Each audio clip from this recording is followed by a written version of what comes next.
Hello friends, welcome to Artek polytechnic classes mechanical engineering third semester subject thermal engineering. आज का topic है classification of थर्मोडायनिक्स। थर्मोडायनिक्स को कितने प्रकार में वर्गीकृत किया जाए। अब देखिए, जो हमारा थर्मोडायनिक्स मास तथा एनर्जी के ट्रांसफर के आधार पर इसको तीन प्रकार से डिवाइड किया गया है। अब देख लीजिए आप लोग, पहला है क्लोज सिस्टम, ओपन सिस्टम, और जो हमारा थर्ड है आइसोलेटेड सिस्टम।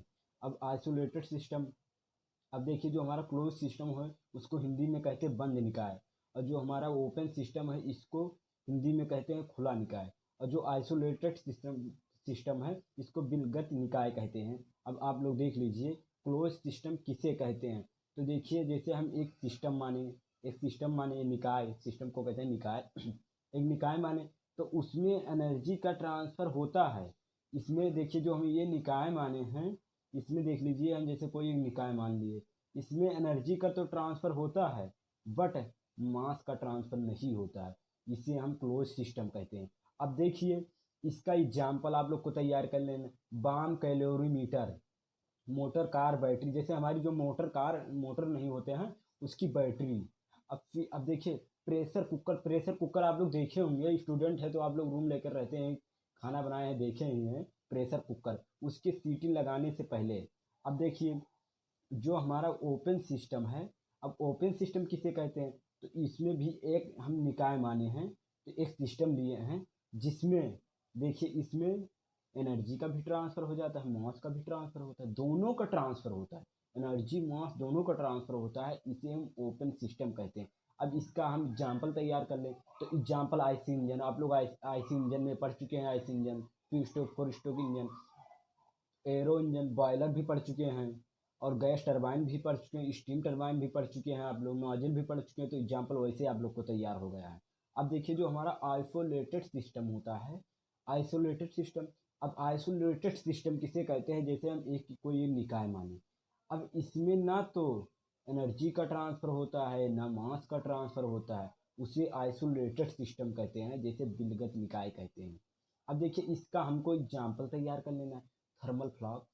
अब देखिए थर्मोडाइनमिक्स, अब इसका हमको एग्जाम्पल तैयार कर ले, क्योंकि आप लोग तो इसका डिफिनेशन तो तैयार कर लेंगे लेकिन एग्जाम्पल में कंफ्यूजन बना रहता है, इसीलिए आप लोग अच्छे से इसका एग्जाम्पल तैयार कर लीजिएगा, क्योंकि ये बहुत ज़्यादा क्वेश्चन आया है सेमेस्टर एग्जाम में, और इसको अच्छे से तैयारी कर लीजिएगा। अब देखिए, अब जो हमारा थर्मोडायनिक इक्विलिब्रियम, अब थर्मोडायनिक इक्विलिब्रियम किसे कहते हैं। अब देखिए जब थर्मोडायनिक इक्विलिब्रियम, जैसे कोई निकाय है जिसमें मैकेनिकल कंबस्ट यानी मैकेनिकल इक्विलिब्रियम, थर्मल इक्विलिब्रियम तथा केमिकल इक्विलिब्रियम, तीनों निकाय थर्मोडायनिक इक्विलिब्रियम कहा जाता है। अब जैसे मैकेनिकल, थर्मल और केमिकल तीनों इक्विलिब्रियम। अब जो हमारा मैकेनिकल इक्विलिब्रियम किसे कहते हैं, मैकेनिकल इक्विलिब्रियम ये भी कई बार पूछा गया, आएगा तो 5 नंबर में आएगा इक्विलिब्रियम। आपको तीनों का डिवाइड करना है, मैकेनिकल, केमिकल, थर्मल, तीनों को आप लोग को उसका डिफिनेशन लिखना है अच्छे से, और उसका। अब देखिए जो हमारा मैकेनिकल इक्विलिब्रियम है, अब इसे हम किसे कहते हैं, यदि किसी सिस्टम पर कोई, अब देखिए जो हमारा कोई सिस्टम है उन पर इन वन वह का अनबैलेंस यानी अनबैलेंस फोर्स कार्य ना कर रहा हो। जैसे जो हमारा एक कोई सिस्टम लिए हैं, अब देखिए जैसे हमारा एक कोई सिस्टम मान लिया, हम ऐसे कोई सिस्टम ले लिए यानी निकाय ले लिए। अब देखिए ये तो हमारा पिस्टन है, जानते हैं, सिलेंडर ले लिए। अब इसमें हमारा जैसे है अनबैलेंस फोर्स कार्य न कर रहा हो, तो उस सिस्टम को मैकेनिकल इक्विलिब्रियम कहते हैं। अब देखिए जैसे हमारा जो है, देखिए हम एक तो निकाल लिए थे, अब इसमें ये पिस्टन हमारा है, तो इस पे देखिए ये फोर्स अप्लाई हो रहा है, तो इस पर कुछ तो ऊपर इंक्रीज तो हुआ ही है। अब देखिए जैसे हम मान लें कि चित्र में एक फ्रैक्शनलेस पिस्टन सिलेंडर दिखाया गया है। अब देखिए जो हमारा चित्र माने थे उसमें पिस्टन सिलेंडर दिखाया गया है, पिस्टन पर भार डब्ल्यू लगने के साथ यानी इक्विलिब्रियम में है। तो चित्र 2 यानी ये फिगर हमारा, ये देखिए फिगर 1 है हमारा, और ये फिगर 2 है। अब देखिए जो हमारा फिगर 2 है, अब फिगर 2 में जैसे भार डब्ल्यू को पिस्टन से, जैसे हम पिस्टन पर से भार हटा लिए तो पिस्टन ऊपर की ओर कुछ तो मूव करेगा ही और चलना प्रारंभ कर देता, तथा कुल समय बाद जब हम कुछ मूव करेगा तो कुल समय बाद साम्य अवस्था समाप्त हो जाता है, यानी जो इक्विलिब्रियम है हमारा समाप्त हो जाता है। अब पिस्टन टू स्ट्रोक पर पहुंचता है तो इस इक्विलिब्रियम बनाया जाता है, इसे मैकेनिकल इक्विलिब्रियम कहते हैं। अब देखिए जो हमारा थर्मल इक्विलिब्रियम होता है, थर्मल इक्विलिब्रियम किसे कहते हैं, यानी तापीय साम्यावस्था। यदि किसी निकाय का तापमान सभी जगह समान, जैसे हम कोई सिस्टम लिए हैं, अब देखिए हम जैसे कोई सिस्टम लिए हैं, ये लिए हैं इसका, और ये बी लिए हैं, ये लिए हैं बी लिए हैं। अब इसका जो हमारा ताप यानी टेम्परेचर, तापमान सभी जगह, यहाँ भी और यहाँ सभी जगह, टोटल जगह अब समान हो, उस निकाय को थर्मल इक्विलिब्रियम कहते हैं। अब देखिए हम ये दो निकाय लिए हैं, ये भी, और इसके बारे में हमको लिखना है, तो चित्र आप बनाए हैं तो इसी के बारे में आप लिख सकते हैं अपने मन से ही। देखिए चित्र में दो निकाय ये भी दिखाए गए हैं और जिनके तापमान क्रमशः टी ए तथा टी बी है। ये दोनों निकाय सिस्टम अलग अलग तापीय साम्यावस्था में है। तो टी ए का मान टी बी से, अब जो हमारा टी ए का मान है टी बी से अधिक है, बट जब दोनों सिस्टम को संपर्क में लाए, जब दोनों सिस्टम को पास में लाया जाता है, देखिए जैसे जैसे जब दोनों सिस्टम को पास में लाया जाता है, दोनों सिस्टम को पास में लाया जाता है, तो निकाय ए से निकाय बी की ओर हीट फ्लो रुक जाता है, हीट फ्लो रुक जाता है। उसके पश्चात सिस्टम ए और बी का तापमान पुनः सभी जगह समान हो जाता है, उसे थर्मल इक्विलिब्रियम कहते हैं। अब देखिए केमिकल इक्विलिब्रियम जो होता है हमारा, केमिकल इक्विलिब्रियम जैसे किसी निकाय में कोई, जैसे हमारा कोई निकाय है, उसमें जो रासायनिक केमिकल अपक्रिया, जैसे जो अपक्रिया होती है यानी रासायनिक अपक्रिया नहीं होती है, जैसे हमारा कोई निकाय है, सिस्टम है, तो उसमें रासायनिक अपक्रिया नहीं होती, तो ऐसे निकाय को थर्मल इक्विलिब्रियम, ये दो वर्ड में है, याद कर सकते हैं आप, जिसमें रासायनिक अपक्रिया नहीं होती, जैसे टू स्ट्रोक पेट्रोल इंजन और इग्निशन। अब चार्ज के पहले केमिकल इक्विलिब्रियम में होता है, बट जब चार्ज का कंबस्शन होता है तब कुछ समय पश्चात एग्जॉस्ट वाल्व से निकलने वाली गैसें रासायनिक साम्यावस्था को में समाप्त हो जाती है। अब देखिए आप लोग को एक वेरी इंपॉर्टेंट क्वेश्चन बताने जा रहा हूँ, जो जीरॉक्स लॉ है। ये काफ़ी इंपॉर्टेंट क्वेश्चन है, आप लोग को इस अच्छे से बताया जाएगा और इसको आप लोग अच्छे से तैयारी कर लीजिए। आप पूरा वीडियो देखिए, क्योंकि बाद में बहुत पछताना पड़ता है जब आप पूरा वीडियो नहीं देखते हैं तो, क्योंकि जो अच्छी बातें, कुछ अच्छी बातें रहती हैं जो लास्ट में बताई जाती हैं। क्योंकि जो अब देखिए हमारा जो जीरॉक्स लॉ ऑफ थर्मोडायनेमिक्स है, अब इसको ये हर वर्ष सेमेस्टर एग्जाम में पूछा जाता है, इसको आप लोग अच्छे से तैयारी कर लिए तो 5 नंबर फिक्स है, 5 नंबर कोई नहीं रोक सकता है, और 5 नंबर में जीरॉक्स लॉ आएगा। और हमारा वीडियो आप लोग को अच्छा लगे तो लाइक कीजिए, शेयर कीजिए, सब्सक्राइब कीजिए। अब देख ले जो जीरॉक्स लॉ हमारा है, जीरॉक्स लॉ ऑफ थर्मोडायनेमिक्स किसे कहते हैं, तो देखिए जैसे हम कोई दो निकाय लिए हैं ये बी, तो ए बी लिए हैं निकाय, तो देखिए जैसे हम कोई दो निकाय लिए हैं ये बी, जैसे एक यहाँ हम एक निकाय ले लिए ये और एक निकाय ले लिए बी। अब ये बी ले लिए तो एक तीसरा निकाय हम ले लिए सी ले लिए।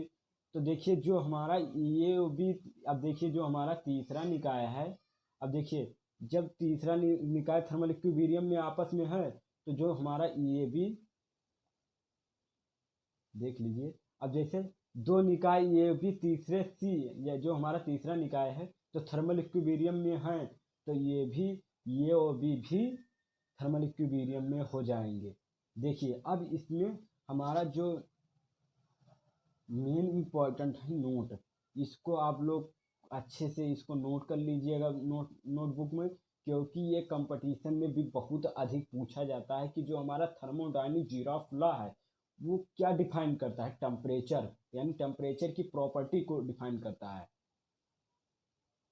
अब अब देखिए टेम्परेचर किसे कहते हैं, विज्ञान की वह शाखा जिसके अंतर्गत तापमान का, अब देखिए टेम्परेचर किसे कहते हैं, विज्ञान, जो हमारा विज्ञान की वह शाखा जिसके अंतर्गत तापमान का अध्ययन किया जाता है, थर्मामीटर कहलाता है टेम्परेचर। अब देखिए ideal gas equation only for ideal. अब देखिए जो हमारा अब सबसे ज़्यादा एक ये इम्पॉर्टेंट है, इसमें चार प्रकार के लॉ हैं, Boyle's law, Charles law, Reynolds law और अवोगाद्रो का नियम। अब ये 4 लॉ है, तो इसमें चारों आप लोग को याद कर लेना, क्योंकि एक लॉ आता है 100% और एक लॉ नहीं आएगा तो उसमें न्यूमेरिकल आ जाएगा, उसका फार्मूला आप लोग को तैयार रहेगा तो आप उसका न्यूमेरिकल कर सकते हैं। अब देखिए जो हमारा बॉयल्स लॉ है, और इसमें आप लोग का देखिए इसको भी तैयार करना है, पीवी डायग्राम भी तैयार कर लेना है। अब देखिए जो हमारा ये है बॉयल्स लॉ है, कहे स्थिर तापमान पर, अब जो स्थिर जो हमारा स्थिर टेम्परेचर जो हमारा है, देखिए स्थिर ताप पर किसी गैस के तापमान का आयतन उसके दाब, अब देखिए जो हमारा प्रेशर है और वॉल्यूम उसके दाब के व्युत्क्रमानुपाती होता है। अब देखिए जो हमारा देखिए अब पीएस जो डायग्राम हमारा पीवी डायग्राम है, इसके देखो पीवी हो गया हमारा और पीवी हो गया, और जो हमारा टेम्परेचर है कांस्टेंट है, कांस्टेंट है टेम्परेचर हमारा क्या है, कांस्टेंट है। आप लोग इसका तैयारी कर लीजिएगा क्योंकि कई वर्ष पूछा गया है, ध्यान से इसको वीडियो को देखिए। अब देखिए जो हमारा बॉयल्स लॉ है, यानी स्थिर ताप पर किसी आदर्श गैस की निश्चित मात्रा का आयतन उसके दाब के व्युत्क्रमानुपाती होता है, और जो हमारा टेम्परेचर होता है इसमें कांस्टेंट होता है। अब देखिए जो फार्मूला है P1 V1 equal to P2 V2, इसको देख लीजिए आप लोग को, इसको याद कर लीजिए बॉयल्स लॉ का। अब देखिए जो चार्ल्स लॉ हमारा है, अब उसमें टेम्परेचर कांस्टेंट रहता है, इसमें प्रेशर कांस्टेंट रहता है।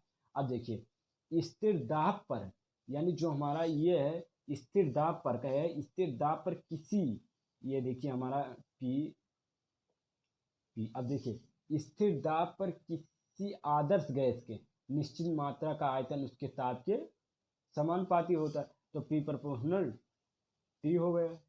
तो इसको आप लोग अच्छे से तैयारी कर ली। अब डायग्राम जो है, अब देखिए डायग्राम आप लोग को कंप्लीट तैयार कर लेना, पी हो गया और टी हो गया, जो हमारा प्रेशर है पी है, पी कांस्टेंट है, इसको आप लोग को तैयारी कर लेना है। अब देखिए जो हमारा ये फार्मूला है, फार्मूला भी ये लिखा हुआ है, आप लोग इसको इसका तैयारी कर लीजिए क्योंकि कई वर्ष पूछा गया है, कोई भी क्वेश्चन आ सकता है आप लोग के लिए। कंपटीशन बेस भी इम्पोर्टेंट है और आप नॉलेज के लिए भी इम्पोर्टेंट है। कई आप लोग इसको अच्छे से तैयार कर लेंगे तो आप लोग के लिए बहुत बेनिफिशियल होगा। और हमारा वीडियो आप लोग को अच्छा लगे तो लाइक कीजिए, शेयर कीजिए, सब्सक्राइब कीजिए। Thank you.